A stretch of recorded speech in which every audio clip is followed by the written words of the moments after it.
மாரடைப்பால காலமா இருக்கக்கூடிய மனோஜ் பாரதிராஜா அவரோட தகனம் செய்யும்போது, அந்த இடத்துல நம்பத்தகாத விஷயங்கள் பல விஷயங்கள் நடந்திருக்கிறதாவும், அத பார்த்து அவங்க குடும்பத்தை சேர்ந்தவங்களே மிகப்பெரிய அதிர்ச்சிக்குள்ளாயிருக்காங்க அப்படிங்கிற தகவல் ஒண்ணு வெளிவந்திருக்குது. அதோட விவரத்த தான் இந்த வீடியோல பார்க்க போறோம். 48 வயசு ஆகக்கூடிய மனோஜ் பாரதிராஜாவுக்கு திடீர்னு மாரடைப்பு ஏற்பட்டு அவர் காலமாயிட்டாரு. 2 மாசங்களுக்கு முன்னாடி அவருக்கு ஓப்பன் ஹார்ட் சர்ஜரியும் பண்ணியிருக்காங்க. அதுக்கப்புறமா வீட்ல வந்து சிகிச்சை எடுத்திருக்காரு. சொல்லப்போனா அப்பப்ப உடல்நலக்குறைவு ஏற்பட்டு மருத்துவமனைக்கு போயிட்டு வந்திருக்காரு. இப்ப மார்ச் 25ஆம் தேதி அவருக்கு திடீர்னு மாரடைப்பு மறுபடியும் ஏற்பட்டதுக்கு அப்புறமா, ஹாஸ்பிட்டலுக்கு கொண்டு போற வழியில இறந்து போயிட்டார் அப்படிங்கிற மாரியும் டாக்டர்ஸ் அறிவிச்சுட்டாங்க. நீலாங்கரையில இருக்கக்கூடிய அவர் வீட்ல பொதுமக்கள் அப்புறம் பிரபலங்கள் அஞ்சலிக்காக உடல் வைக்கப்பட்டுச்சு. நேத்து மாலை ஒரு 6 மணிக்கெல்லாமே பெசன்ட் நகர்ல இருக்கக்கூடிய மின் மயானத்துல அவரோட உடல தகனம் செஞ்சிருக்காங்க.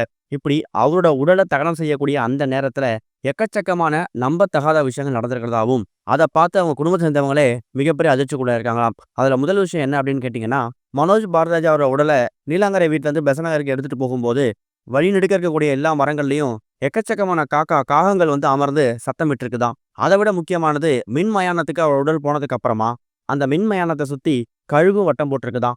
அத விட முக்கியமானது, அவரோட உடல தகனம் செய்யக்கூடிய அந்த இறுதி நேரத்துல, பக்கத்துல ஒரு பசுமாடு ஒண்ணு இருந்ததாவும், இவங்க குடும்பத்த சேர்ந்தவங்க எல்லாருமே அந்த உடல தகனம் செஞ்சுட்டு திரும்ப வீடு திரும்பும்போது கூட, அந்த பசுமாடு அங்க பக்கத்திலேயே சுற்றி திரிஞ்சதாவும், பல விஷயங்கள அங்க பார்த்தவங்க சொல்லியிருக்காங்க. இந்த மாரி விஷயங்கள் எல்லாமே பாசிட்டிவான விஷயங்கள். பொதுவா இந்த காகம், கழுகு, பசுமாடு இது எல்லாமே நேர்மறை எண்ணங்களை குறிக்கக்கூடிய விஷயங்கள் அப்படிங்கிறதால, பாரதிராஜா அவர்களோட அந்த உடலுக்கு எக்கச்சக்கமான முன்னோர்கள் வந்து ஆசீர்வாதம் பண்ணியிருக்காங்க.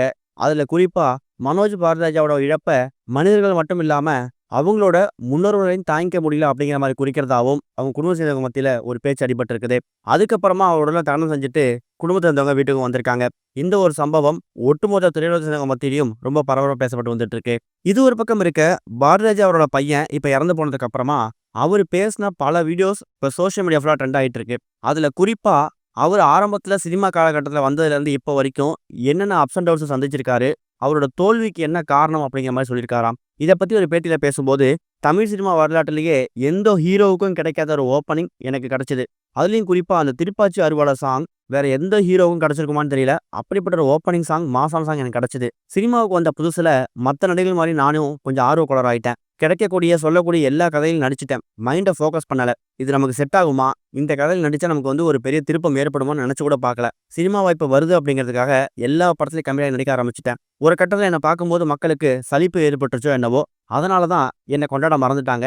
என் மேலயும் தவறு இருக்குங்கிற மாதிரி சில விஷயம் எமோஷனலா பேசியிருக்காரு. அவரோட அந்த ஒரு வீடியோ இப்ப சோசியல் மீடியா ஃபுல்லா வைரலா பரவ ஆரம்பிச்சிருக்குது.